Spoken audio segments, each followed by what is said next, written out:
I'm going to be talking about the difference in sexual energy between men and women and explaining why women don't really need to practice retention like men do. They just don't get the same benefit from it. So we're going to get into all that in this video. And if y'all like this type of content, subscribe, drop a like.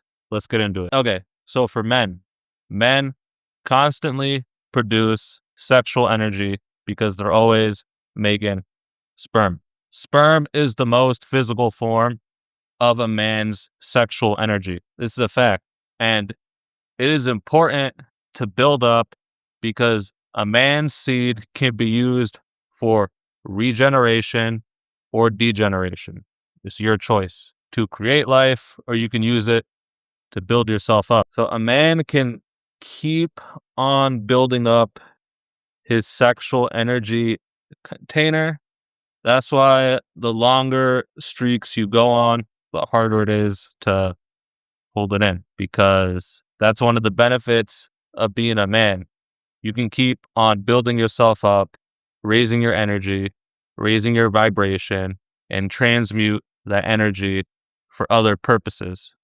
That's why I feel like men have to practice retention, or men have to at least avoid excessively depleting themselves sexually. Do it with a purpose. When a man releases, when he orgasms, his energy dips. That's why a lot of guys get tired and they fall asleep, because that's what happens. As a guy, you can either deplete your sexual energy through sexual activity or retain, hold it in, build it up, and use it to help yourself. Okay, so for women have limited sexual energy in the sense that they can only build it up so much. A woman's sexual energy is more constant. It goes with the flow of her cycle. So it might dip, but it's always going to return to that baseline.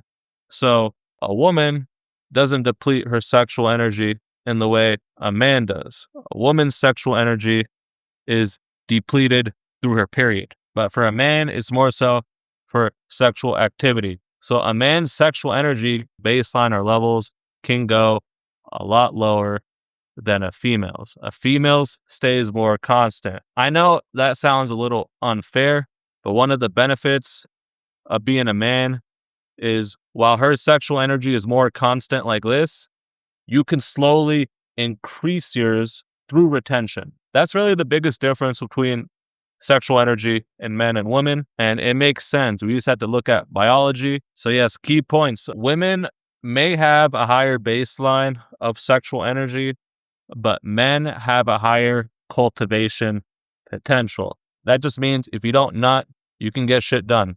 You can do shit. And a woman doesn't have that same capability. So you should use that to your advantage. But I understand that's difficult in an over-sexualized world, an over-sexualized culture.